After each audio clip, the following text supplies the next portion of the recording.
Finally guys আমার YouTube থেকে চলে এলো সিলভার প্লে বাটন, কিন্তু বাড়িতে গিয়ে আনবক্সিং করে দেখি কোনো সিলভার প্লে বাটনই নেই। বক্সটা একদম পুরোপুরি ভাবে ফাঁকা। লুট গিয়া রে, লুট গিয়া।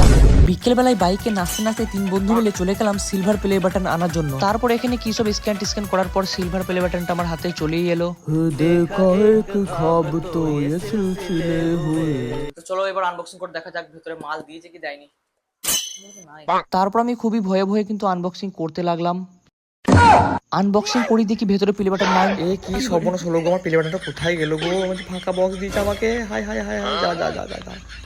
গাইস কেমন দিলাম? এই যে আমার প্লে বাটন, আমার প্লে বাটন কিন্তু এসেছে। আমি তোমাদের সাথে মজা করছিলাম। সত্যি বলতে গাইস প্লে বাটনটা হাতে পেতে কিন্তু আমার অনেক কষ্ট হয়েছে, অনেক মেহনত করেছি, অনেকবার কিন্তু হেরেও গেছিলাম, কিন্তু আমি হাল ছাড়িনি কখনো। আমি নিজেও হেসেছি আর মানুষকেও হাসিয়ে গেছি। কিন্তু সবার লাইফে দুঃখ কষ্ট থাকে, বাট দুঃখ কষ্টের মাঝেও তোমাদেরকে আমি হাসিয়ে গেছি আর নিজেও হেসেছি। Thank you so much guys আমার ছোট্ট একটা স্বপ্ন পূরণ করার জন্য। আমি আরো মেহনত করবো, আরো তোমাদেরকে হাসাবো। এরপর কিন্তু গোল্ডেন প্লে বাটনটা আসতে হবে।